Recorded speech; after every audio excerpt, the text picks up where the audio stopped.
കർത്താവിൽ എല്ലാവർക്കും സ്നേഹവന്ദനം. ഇന്ന് നാം സഭ, കർത്തൃമേശ എന്നീ വിഷയങ്ങളെക്കുറിച്ച് ചുരുക്കമായിട്ട് ചിന്തിക്കാനായിട്ട് ആഗ്രഹിക്കുകയാണ്. ഞാനൊരിക്കൽ എൻ്റെ മകളുടെ കൂടെ പഠിക്കുന്ന ഒരു സഹപാഠി, ചെറിയൊരു പയ്യനാണ്, ബാലൻ. അവനോട് ഞാൻ ഇങ്ങനെ ചോദിച്ചു, മോൻ പള്ളി പോകാറുണ്ടോ? ഞാൻ പള്ളിയിൽ പോവും. മോൻ എന്തിനാ പള്ളിയിൽ പോകുന്നത്? പള്ളി പോയാൽ അടങ്ങിയിരിക്കുകയാണെങ്കിൽ പപ്പ എനിക്ക് ബലൂണും വാങ്ങിച്ചു തരും, തോക്കും വാങ്ങിച്ചു തരും. പിന്നെ വേറെ എന്തിനാ മോനെ പള്ളിയിൽ പോകുന്നത്? പിന്നെ ഞായറാഴ്ചയാണ് ഞങ്ങളുടെ വീട്ടിൽ പോത്തിറച്ചി വാങ്ങിക്കുന്നത്.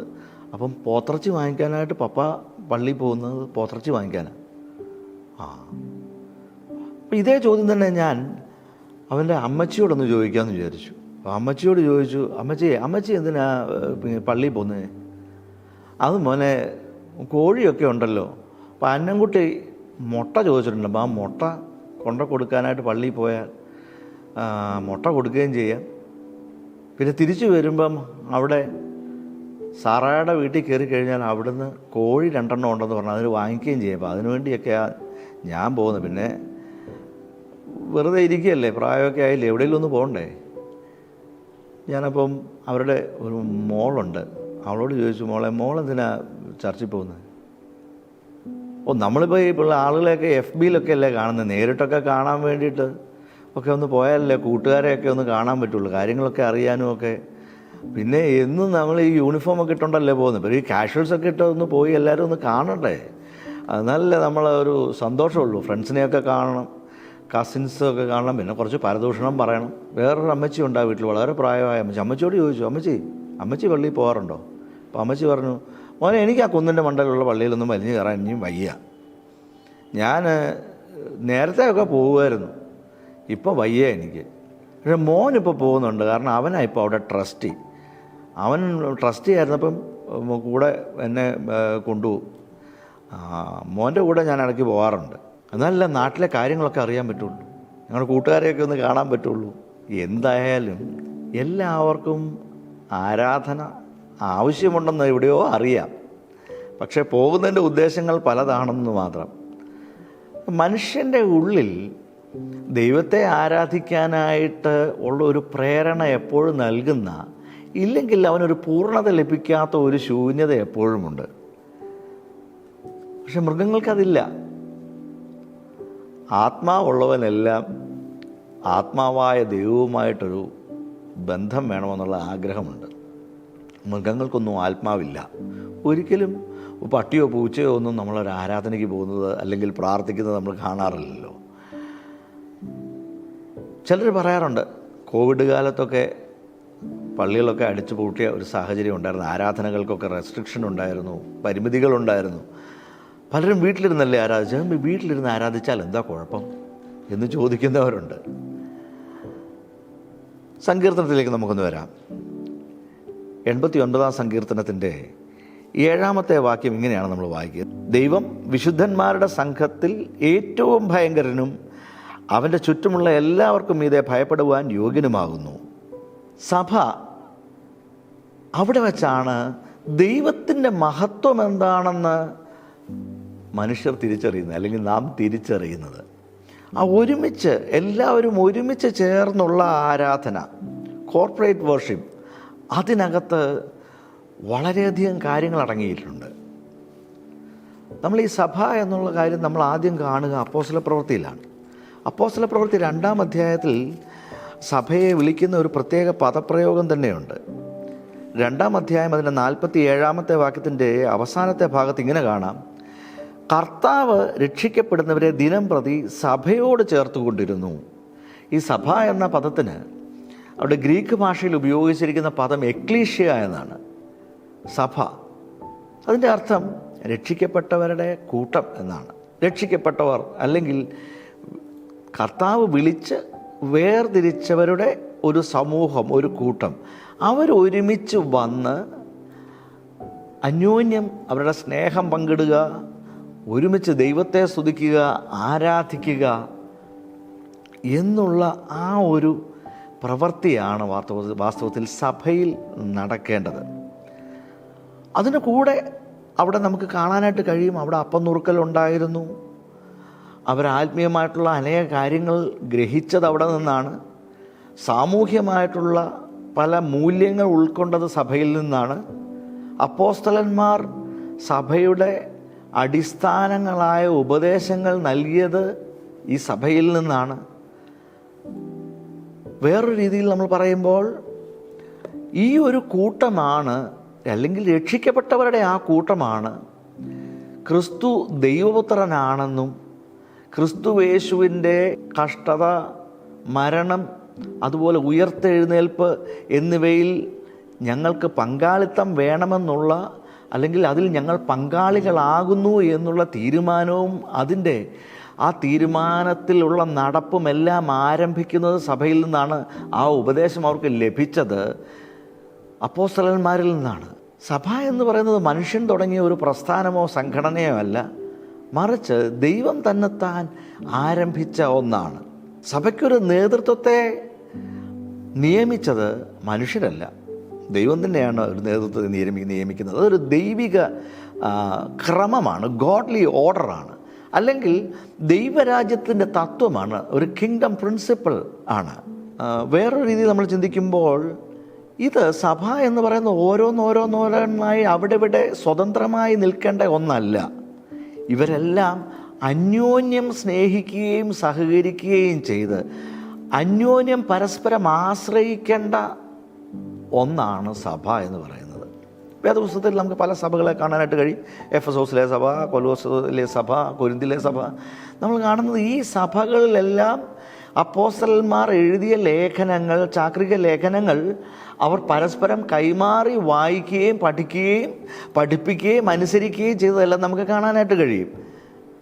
സഭ എന്ന് പറയുന്നത് വേറൊരു രീതിയിൽ പറയുമ്പോൾ ഇടയനും ആടുകളും തമ്മിൽ കാണുകയും കൂടിച്ചേരുകയും അവർ തമ്മിലുള്ള ബന്ധങ്ങൾ ദൃഢമാക്കുകയും തീർച്ചയായിട്ടും ആടിന് വേണ്ട ശുശ്രൂഷകൾ ഇടയൻ നൽകുകയും ചെയ്യുന്ന ഒരു സമൂഹത്തിലുള്ള ഒരു സിസ്റ്റമാണ്. അതിനെയാണ് നമ്മൾ സഭ എന്ന് വിളിക്കുന്നത്. അതിന് കർത്താവ് വേറൊരു അർത്ഥം കൂടെ കൊടുത്തു. സഭ എന്ന് പറയുന്നത് ക്രിസ്തുവേശുവിൻ്റെ ശരീരമാണെന്നുള്ള അർത്ഥം കർത്താവ് കൊടുത്തു. മൂന്നാമതായി നമുക്കത് കാണാനായിട്ട് കഴിയും. കർത്താവ് തലയും ബാക്കി ഉടൽ അല്ലെങ്കിൽ ശരീരമെന്ന് പറയുന്നത് സഭയും എന്ന ഒരു കാര്യം നമുക്ക് വേദപുസ്തകത്തിൽ നമുക്ക് കാണാനായിട്ട് കഴിയും. തലയുണ്ട്, ശരീരത്തിന് പല അവയവങ്ങളുണ്ട്. കൊലോസ്യ ലേഖനം 2-ാം അധ്യായത്തിൽ അപ്പോസ്തലന്മാർ ഇതിനെക്കുറിച്ച് പറഞ്ഞിരിക്കുന്നത് പൗലോസ് നമുക്ക് പറയുന്നത് നമുക്ക് കാണാനായിട്ട് കഴിയും. 2-ാം അധ്യായത്തിൻ്റെ 19-ാമത്തെ വാക്യം, തലയായവനിൽ നിന്നല്ലോ ശരീരം മുഴുവൻ സന്ധികളാലും ഞരമ്പുകളാലും ചൈതന്യം ലഭിച്ചും ഏകീഭവിച്ചും ദൈവികമായ വളർച്ച പ്രാപിക്കുന്നു. അപ്പോൾ ദൈവികമായിട്ടുള്ള ഈ ഒരു വളർച്ച പ്രാപിക്കണമെങ്കിൽ തലയോട് ചേർന്നിരിക്കണം. തലയില്ലാത്ത ശരീരത്തെ കബന്ധം എന്നാണ് വിളിക്കുക. തലയിൽ നിന്നാണ്, അല്ലെങ്കിൽ തലച്ചോറിൽ നിന്ന് ലഭിക്കുന്ന ആജ്ഞകൾ അനുസരിച്ചാണ് അവയവങ്ങളെല്ലാം പ്രവർത്തിക്കുന്നത്. അപ്പോൾ തലയോടുള്ള ബന്ധമുണ്ടെങ്കിൽ മാത്രമേ ശരീരത്തിന് ജീവിക്കാൻ കഴിയുകയുള്ളൂ. മാത്രമല്ല, തലയിൽ നിന്നാണ് ബാക്കി ശരീരത്തിൻ്റെ എല്ലാ അവയവങ്ങൾക്കും പ്രവർത്തിക്കുവാൻ വേണ്ട എല്ലാ ആജ്ഞകളും ലഭിക്കുന്നത്, ശക്തി ലഭിക്കുന്നത് എല്ലാം തലയിൽ നിന്നാണ്. പിന്നെ നമ്മൾ കാണുന്നത് അവിടെ ശരീരത്തെക്കുറിച്ച് പറയുന്നുണ്ട്. തലയായവനിൽ നിന്നല്ലോ ശരീരം മുഴുവൻ സന്ധികളാലും ഞരമ്പുകളാലും ചൈതന്യം ലഭിച്ചും ഏകീഭവിച്ചും. അപ്പോൾ ഇതിന് ഈ സന്ധികളുണ്ട്, ലിഗമെൻസ് ഉണ്ട്, ഇതെല്ലാം പരസ്പരം ബന്ധപ്പെട്ട് അതിന് വേണ്ട രീതിയിലുള്ള ബലമുണ്ടായെങ്കിൽ മാത്രമേ തീർച്ചയായും ശരീരത്തിൻ്റെ അവയവങ്ങൾക്ക് ശക്തിയോടെ കാര്യക്ഷമമായി പ്രവർത്തിക്കാൻ കഴിയുകയുള്ളൂ. ഒരിക്കൽ ഒരു യുവാവ് സഭയിൽ വന്നു. അദ്ദേഹം ഒരു വോളിബോൾ താരമാണ്. അദ്ദേഹത്തിൻ്റെ ഒരു സെലക്ഷൻ നടക്കുകയാണ്.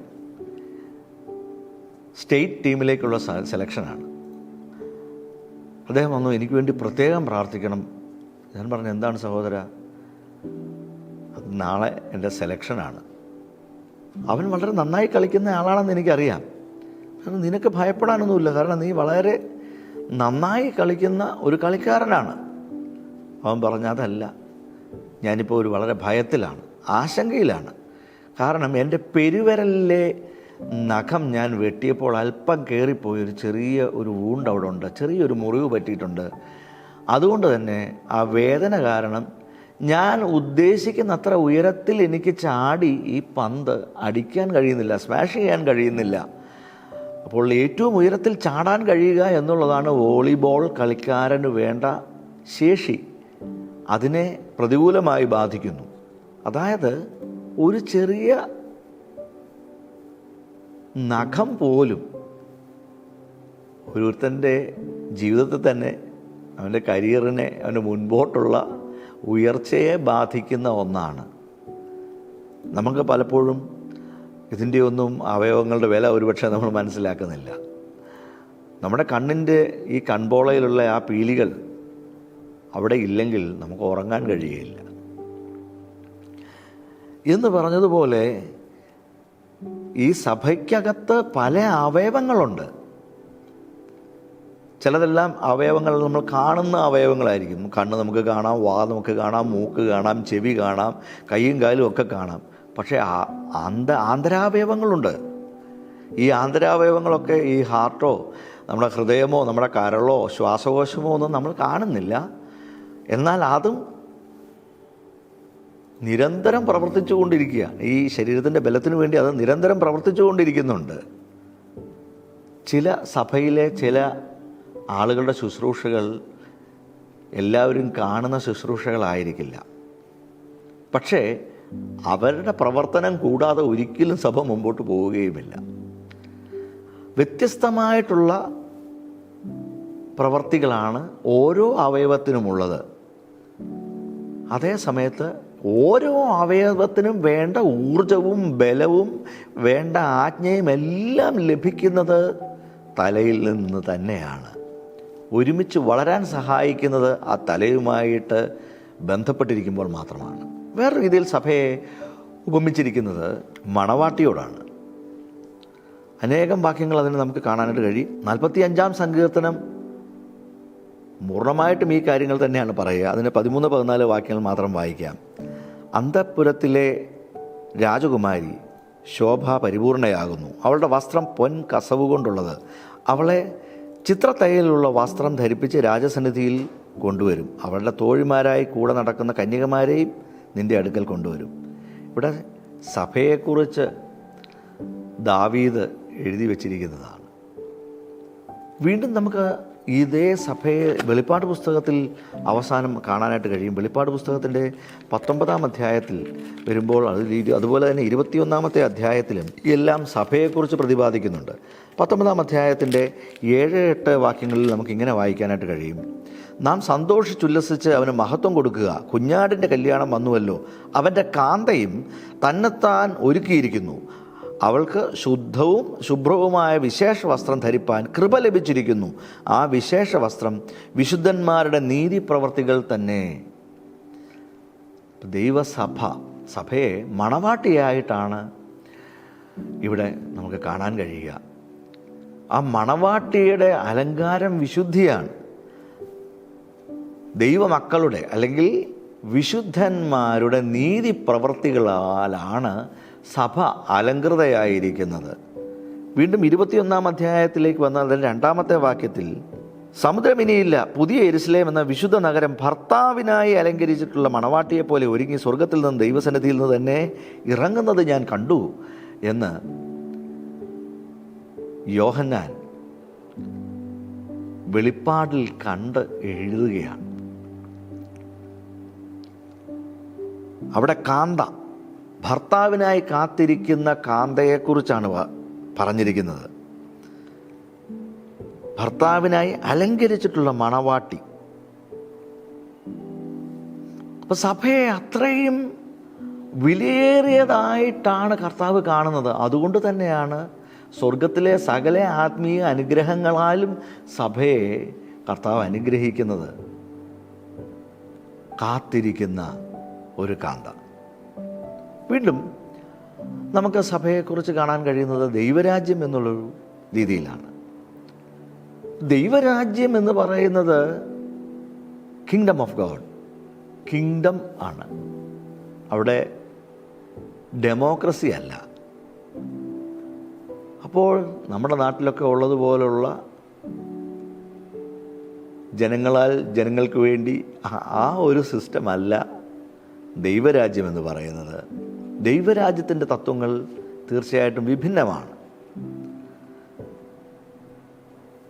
രണ്ട് തരം ദൈവരാജ്യമുണ്ട്. ഒന്ന് ഇപ്പോൾ നമുക്ക് കാണാവുന്ന ഒരു ദൈവരാജ്യമുണ്ട്. കർത്താവ് തന്നെ പറഞ്ഞു, ദൈവരാജ്യം നിങ്ങളുടെ ഇടയിൽ തന്നെ ഉണ്ടല്ലോ.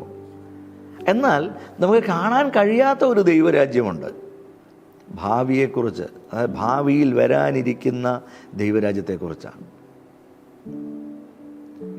എൻ്റെ പിതാവ് ഒരു പുരോഹിതനായിരുന്നു. അദ്ദേഹം സഭയിലെ ക്രിസ്ത്യാനികളെക്കുറിച്ച് ഇങ്ങനെ ഒരു കഥ പറയാറുണ്ട്. പലതരം ക്രിസ്ത്യാനികളുണ്ട്. ഒരു തരം ക്രിസ്ത്യാനികളെ പറയുന്നത് തൊട്ടിൽ ക്രിസ്ത്യാനി എന്നാണ്.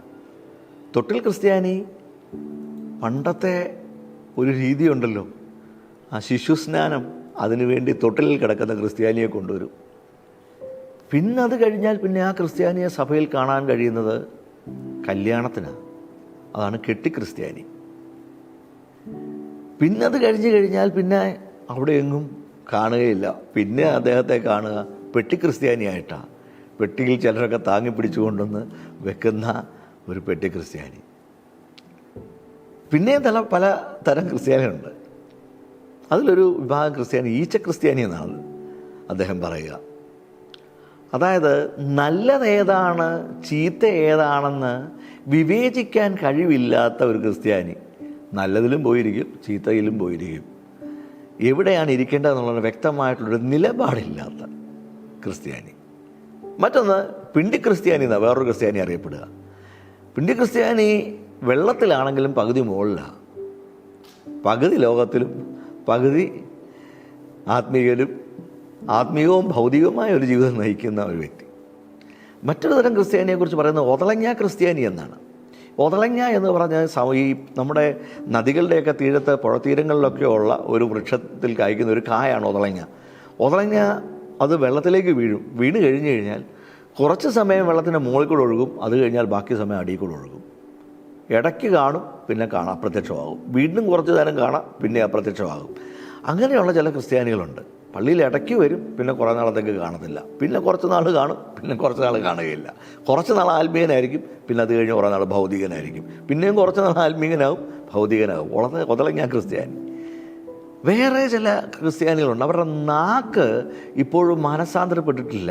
അതുകൊണ്ട് അവരുടെ വായിൽ നിന്ന് പുറപ്പെടുന്നത് എന്താണെന്ന് ആർക്കും മുൻകൂട്ടി ചിന്തിക്കാനോ അറിയാനോ കഴിയുകയില്ല. അങ്ങനെയുള്ള ചില ക്രിസ്ത്യാനികളുണ്ട്. അവരെ ചിലരെ എൻ്റെ പിതാവ് വിളിച്ചിരുന്നത് തെറിയൻ ക്രിസ്ത്യാനി എന്നാണ്. വേറെ ചില ക്രിസ്ത്യാനികളുണ്ട്. അവർ എപ്പോഴും ഇറിറ്റേറ്റ് ചെയ്തുകൊണ്ടിരിക്കുന്ന, മറ്റുള്ളവരെ എപ്പോഴും അവരുടെ സ്വസ്ഥത കെടുത്തുന്ന അപവാദങ്ങൾ, ചില കുറ്റങ്ങൾ, ആരോപണങ്ങൾ, അതിനെല്ലാം വിധേയമാക്കുന്ന വലിയ കടുത്ത വിമർശനം ഉന്നയിക്കുന്ന ചിലരുണ്ട്. എന്തിനും ഏതിനും വിമർശനം. തീർച്ചയായിട്ടും നമ്മളെ വളർത്തുവാൻ സഹായിക്കുന്ന പോസിറ്റീവായിട്ടുള്ള ഉത്കൃഷ്ടമായുള്ള തീർച്ചയായിട്ടും വിമർശനങ്ങൾ ആവശ്യമാണ്. എന്നാൽ എന്തിനും ഏതിനും വിമർശനം മാത്രം കണ്ടെത്തുന്ന, കുറ്റം മാത്രം കണ്ടെത്തുന്നത് തീർച്ചയായിട്ടും ആരെയും വളർത്തുന്ന ഒന്നാണെന്ന് ഞാൻ ചിന്തിക്കുന്നില്ല. അങ്ങനെയുള്ളവരെ എൻ്റെ പിതാവ് വിളിച്ചത് ചൊറിയൻ ക്രിസ്ത്യാനി എന്നായിരുന്നു. വേറെ ചിലരുണ്ട്, അവർ ഒരിക്കലും ദൈവസഭയ്ക്കോ സഭയുടെ നേതൃത്വത്തിനോ കീഴടങ്ങുകയില്ല. അവർക്കെല്ലാത്തിനും വെറി പൂണ്ടവരായി എപ്പോഴും അതിനെതിരെ ഏതെങ്കിലും ഒരു വ്യവസ്ഥയുണ്ടോ ആ വ്യവസ്ഥക്കെതിരെ പ്രതികരിക്കുന്നതിൽ സന്തോഷിക്കുന്ന ചിലരുണ്ട്. അവരെ ചിലർ വെറിയൻ ക്രിസ്ത്യാനി എന്നാണ് വിളിക്കാറ്. എന്നാൽ നമ്മൾ ആദിമസഭയെക്കുറിച്ച് നമ്മൾ കാണുമ്പോൾ നമ്മൾ അപ്പോസ്തല പ്രവൃത്തികൾ ആദിമസഭ, അവിടെ നമുക്ക് കാണാൻ കഴിയുന്നത് ഇത്തരമൊരു സഭയോ ഇത്തരം സ്വഭാവങ്ങളോ ഒന്നുമല്ല നമുക്ക് അവിടെ കാണാൻ കഴിയുക. അപ്പോസ്തല പ്രവൃത്തികൾ 2-ാം അധ്യായത്തിൻ്റെ 37-38 വാക്യങ്ങൾ നമ്മൾ വായിക്കുമ്പോൾ ആ തരം സഭയെക്കുറിച്ച് നമുക്കവിടെ കാണാനായിട്ട് കഴിയും. അവിടെ ഇങ്ങനെയാണ് വായിക്കുക: അത് കേട്ടിട്ട് അവർ ഹൃദയത്തിൽ കുട്ടുകൊണ്ട് പത്രോസിനോടും ശേഷം അപ്പോസ്തലന്മാരോടും സഹോദരന്മാരായ പുരുഷന്മാരെ, ഞങ്ങൾ എന്ത് ചെയ്യേണ്ടു എന്ന് ചോദിച്ചു. പത്രോസ് അവരോട്, നിങ്ങൾ മാനസാന്തരപ്പെട്ട് നിങ്ങളുടെ പാപങ്ങളുടെ മോചനത്തിനായി ഓരോരുത്തൻ യേശുക്രിസ്തുവിന്റെ നാമത്തിൽ സ്നാനമേൽപ്പിൻ, എന്നാൽ പരിശുദ്ധാത്മാവെന്ന ദാനം ലഭിക്കും. സഭയിൽ എന്താണ് സംഭവിക്കുന്നതെന്നാണ് അവിടെ പറയുന്നത്. വീണ്ടും 38 വാക്യത്തിൽ അതിന് മുമ്പോട്ട് പോയാൽ 40 മുതലുള്ള വാക്യങ്ങളിൽ നമുക്ക് വീണ്ടും കാണാനായിട്ട് കഴിയുന്നത്, മറ്റു പല വാക്കുകളാലും അവൻ സാക്ഷ്യം പറഞ്ഞ് അവരെ പ്രബോധിപ്പിച്ചു. ഈ വക്രതയുള്ള തലമുറയിൽ നിന്ന് രക്ഷിക്കപ്പെടുവിൻ എന്ന് പറഞ്ഞു. അവൻ്റെ വാക്ക് കൈക്കൊണ്ടവർ സ്നാനമേറ്റു. അന്ന് 3000-ഓളം പേർ അവനോട് ചേർന്നു.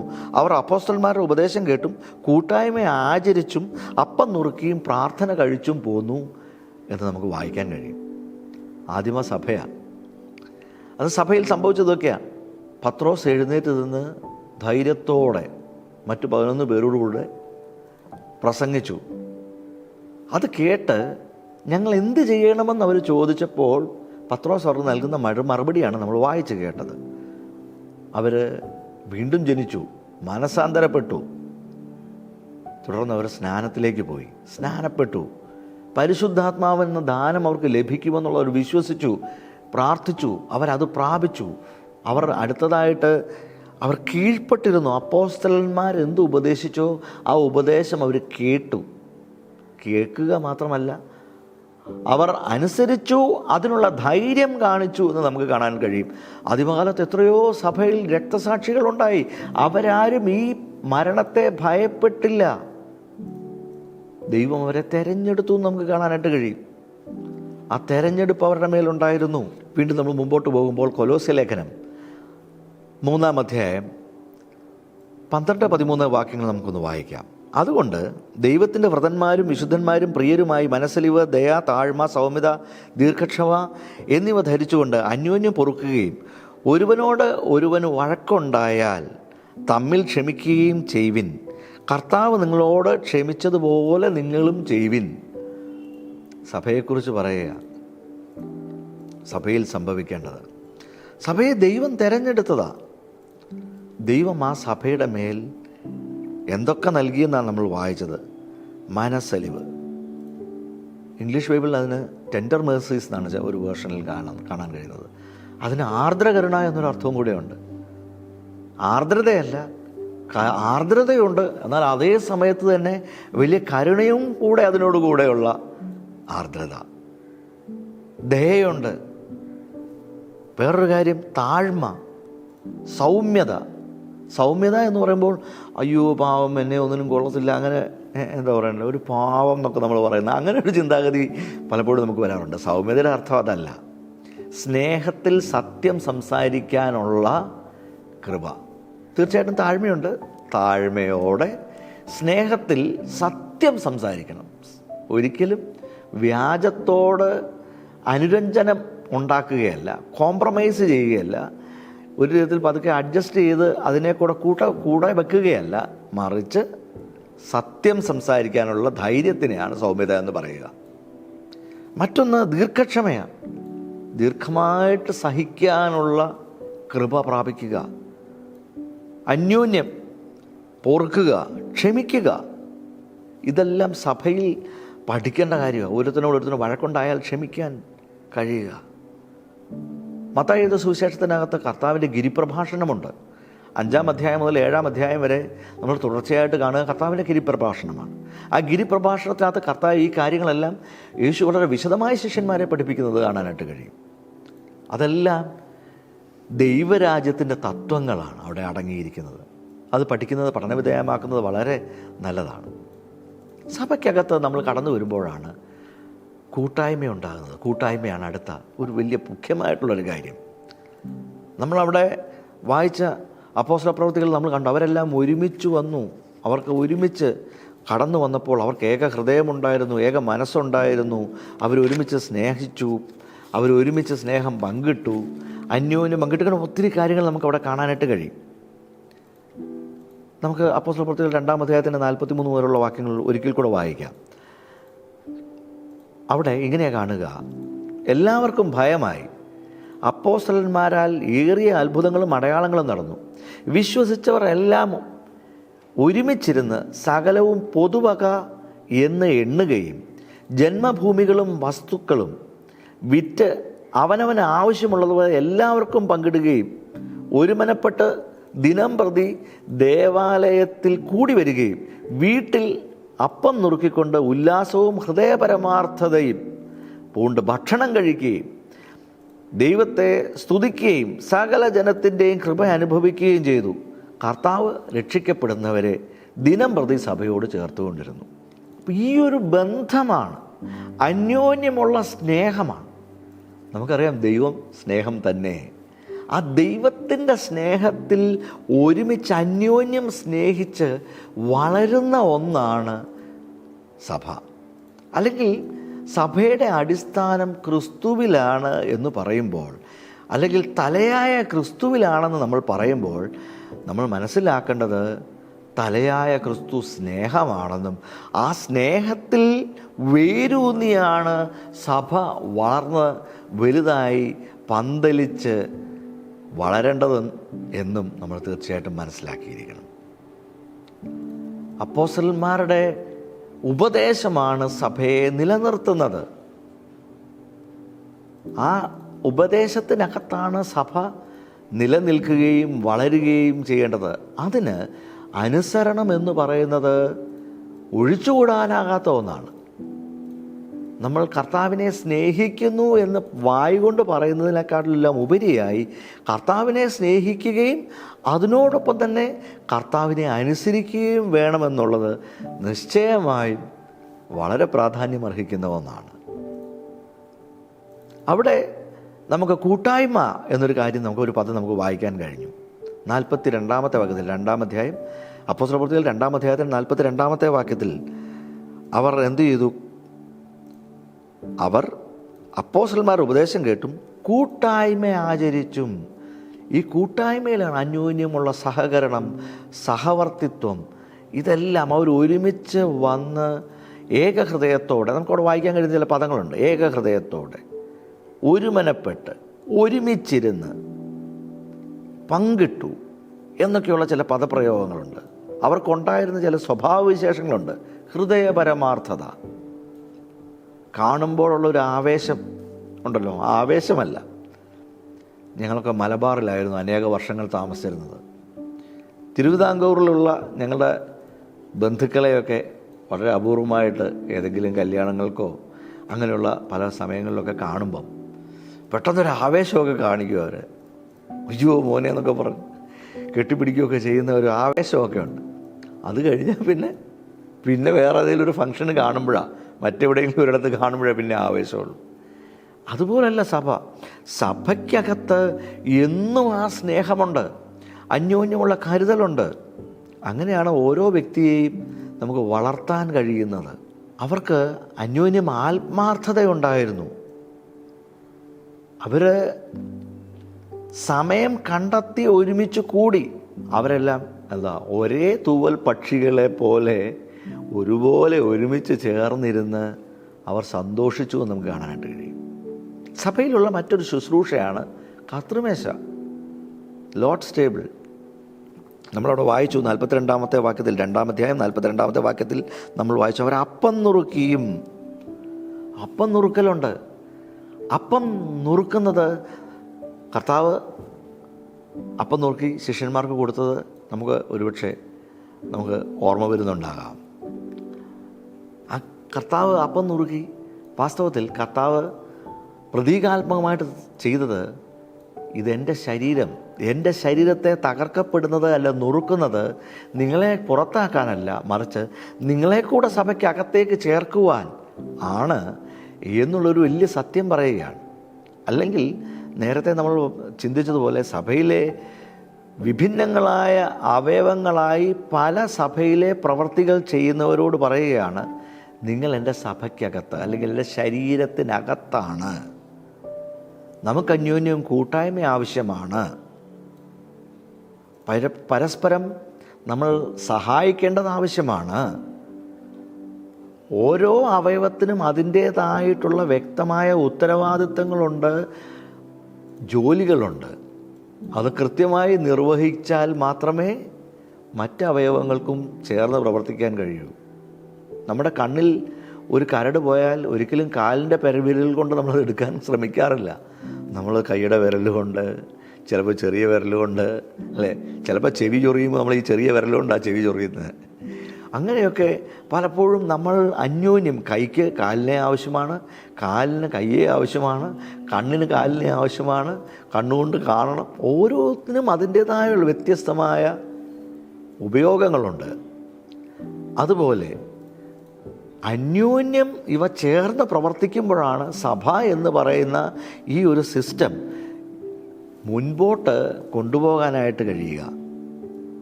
സഭ എന്ന് പറഞ്ഞ ദൈവം വെച്ച ഈ ശരീരം മുമ്പോട്ട് നടക്കാൻ ഇതെല്ലാം ഒരുമിച്ച് സഹവർത്തിത്വത്തോടെ, സ്നേഹത്തോടെ, കൂട്ടായ്മയോടെ പ്രവർത്തിക്കേണ്ടത് ആവശ്യമാണ്.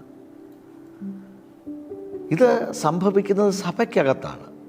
ഈ സഭയ്ക്കകത്ത് കൂട്ടായ്മ ഇല്ലാതായാൽ സഭ കേവലം ഒരു ക്ലബ്ബെന്ന് വിളിക്കാം. ക്ലബിലും ആളുകളെല്ലാവരും ഒരുമിച്ച് വരും, സന്തോഷിക്കും, അവർ കളിക്കും, പല കാര്യങ്ങൾ സംസാരിക്കും. അതുപോലെ ഈ സഭ അധപ്പതിച്ചു പോകും. ക്രിസ്തുയേശുവുമായിട്ടുള്ള ബന്ധത്തിൽ, ആത്മാർത്ഥമായിട്ടുള്ള സ്നേഹത്തിൽ, അന്യോന്യം ആ കൂട്ടായ്മയിൽ നിലകൊണ്ടാൽ മാത്രമേ സഭയ്ക്ക് സഭയായിട്ട് നിൽക്കാനായിട്ട് കഴിയൂ. നമുക്കിന്ന് കാണാവുന്നൊരു സഭയുണ്ട്, കാണാൻ കഴിയാത്തൊരു സഭയുണ്ട്. തീർച്ചയായിട്ടും സഭ എന്ന് പറയുന്നത് ഒരു കൃഷി പോലെയാണ്. ഒരു കൃഷി ഒരിക്കലും ഒരു കാട് പോലല്ല.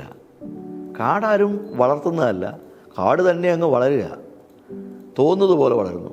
പ്രത്യേക നിശ്ചിത അകലമില്ല, അതിനകത്ത് യാതൊരു അച്ചടക്കവും ഇല്ല.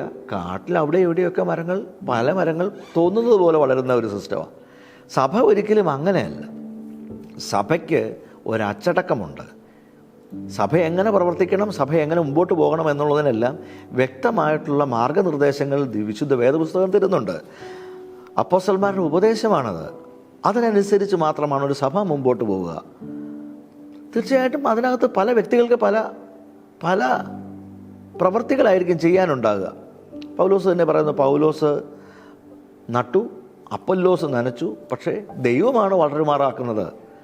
തീർച്ചയായിട്ടും അതുപോലെ തന്നെയാണ്, ദൈവമാണ് നമ്മളെ വളരുമാറാക്കേണ്ടത്.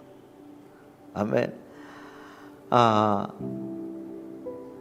സഭയ്ക്ക് ക്രിസ്തുയേശു സഭയുടെ തലയാകുന്നു എന്ന് നമ്മൾ ചിന്തിച്ചല്ലോ. വേറൊരു വേദഭാഗത്തിലേക്ക് നമുക്കൊന്നും കടന്നു വരാം. എഫേസ്യ ലേഖനത്തിനകത്ത് അതിൻ്റെ 1-ാം അധ്യായത്തിലേക്ക് നമുക്ക് വരാം. എഫേസ്യ ലേഖനം 1-ാം അധ്യായം അതിൻ്റെ 22-ാമത്തെ വാക്യത്തിൽ നമുക്ക് ഇങ്ങനെ വായിക്കാനായിട്ട് കഴിയും: സകല നാമത്തിനും അത്യന്തം മീതെ ഇരുത്തുകയും സർവവും അവൻ്റെ കാൽക്കീഴാക്കി വെച്ച് അവനെ സർവത്തിനും മീതെ തലയാക്കി എല്ലാറ്റിലും എല്ലാം നിറയ്ക്കുന്നവൻ്റെ നിറവായിരിക്കുന്നവൻ്റെ ശരീരമായ സഭയ്ക്ക് കൊടുക്കുകയും ചെയ്തിരിക്കുന്നു എന്നാണ് വായിക്കുക. അപ്പം ദൈവം സഭയ്ക്ക് കൊടുത്തിരിക്കുകയാണ്. ദൈവം സഭയുടെ മുഴുവൻ തലയാക്കി ക്രിസ്തുവിനെ വെച്ചിട്ട് സഭയ്ക്ക് ഇതെല്ലാം കൊടുത്തിരിക്കുകയാണ്. സഭയ്ക്ക് ഒരു മധ്യസ്ഥനായി യേശുവിനെ നൽകിയിരിക്കുകയാണ്.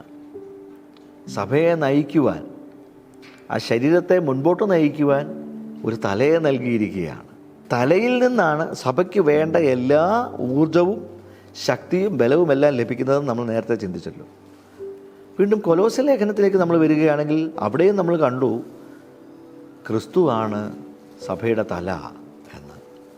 അവിടെ നിന്നാണ് സഭ എങ്ങനെയാണ് പോകേണ്ടത് എന്നുള്ളതിനെക്കുറിച്ചുള്ള വ്യക്തമായ എല്ലാ തീരുമാനങ്ങളും ഉണ്ടാകുന്നത് എന്ന് നമുക്ക് കാണാനായിട്ട് കഴിയും.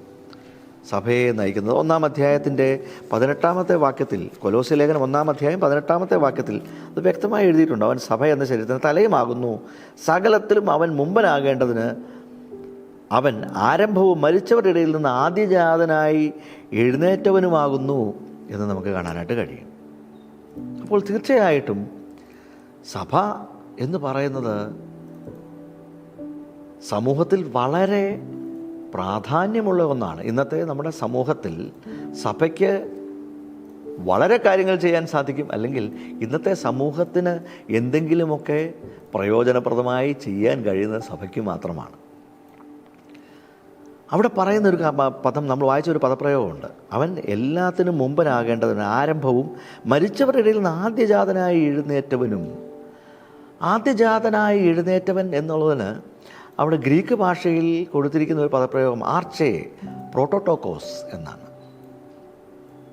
ആദ്യജാതനായി മരിച്ചവരുടെ ഇടയിൽ നിന്ന് ആദ്യമായി ഉയർത്തെഴുന്നേറ്റവൻ.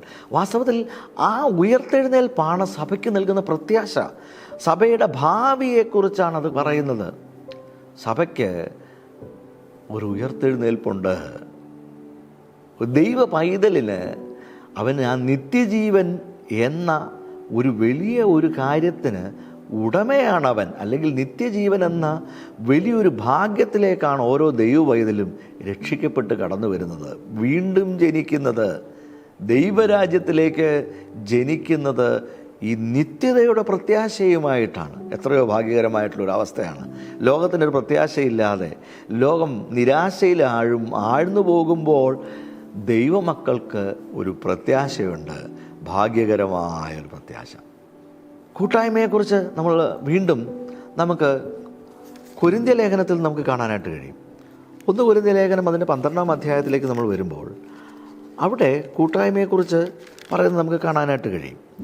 12-ാമത്തെ വാക്യം മുതൽ 28 വരെയുള്ള വാക്യങ്ങൾ വിശദമായി കൂട്ടായ്മയെക്കുറിച്ച് പറയുകയാണ്. അവിടെയും ശരീരത്തെക്കുറിച്ചാണ് പറയുന്നത്. പെട്ടെന്ന് ആ വാക്യങ്ങളൊന്ന് വായിക്കാം. ശരീരമൊന്നും അതിന് പല അവയവങ്ങളും, പലതും ശരീരത്തിൻ്റെ അവയവം പലതായിരിക്കെ എല്ലാം ഒരു ശരീരവുമായിരിക്കുന്നത് പോലെയാകുന്നു ക്രിസ്തുവും. യഹൂദന്മാരോ യവനന്മാരോ ദാസന്മാരോ സ്വതന്ത്രരോ നാം എല്ലാവരും ഏക ശരീരമാകുമാറ് ഒരേ ആത്മാവിൽ സ്നാനമേറ്റും എല്ലാവരും ഒരേ ആത്മാവിനെ പാനം ചെയ്തുമിരിക്കുന്നു. ശരീരം ഒരു അവയവമല്ല, പലതത്രേ. ഞാൻ കൈയല്ലായകയുണ്ട് ശരീരത്തിലുള്ളതല്ല എന്ന് കാൽ പറയുന്നുവെങ്കിൽ അതിനാൽ അത് ശരീരത്തിലുള്ളതല്ല എന്ന് വരികയില്ല. ഞാൻ കണ്ണല്ലായകൊണ്ട് ശരീരത്തിലുള്ളതല്ല എന്ന് ചെവി പറയുന്നുവെങ്കിൽ അതിനാൽ അത് ശരീരത്തിലുള്ളതല്ല എന്നും വരികയില്ല. ശരീരം മുഴുവൻ കണ്ണായാൽ ശ്രവണം എവിടെ? ശരീരം മുഴുവൻ ശ്രവണമായാൽ ഘ്രാണം എവിടെ? ദൈവമോ തൻ്റെ ഇഷ്ടപ്രകാരം അവയവങ്ങളെ ശരീരത്തിൽ വെവ്വേറെയായി വെച്ചിരിക്കുന്നു. സകലവും ഒരു അവയവമെങ്കിൽ ശരീരം എവിടെ?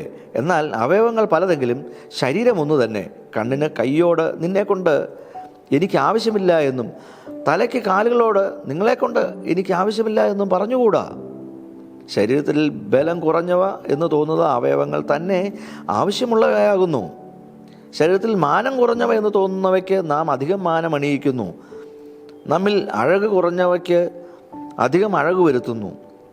നമ്മിൽ അഴകുള്ള അവയവങ്ങൾക്ക് അത് ആവശ്യമില്ലല്ലോ.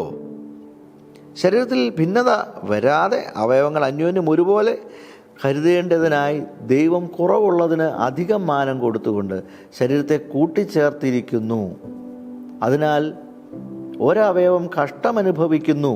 ഒരവയവത്തിന് മാനം വന്നാൽ അവയവങ്ങൾക്കൊക്കെയും സന്തോഷിക്കുന്നു. എന്നാൽ നിങ്ങൾ ക്രിസ്തുവിൻ്റെ ശരീരം ഓരോരുത്തരും വെവ്വേറെയായ അവയവങ്ങളുമാകുന്നു.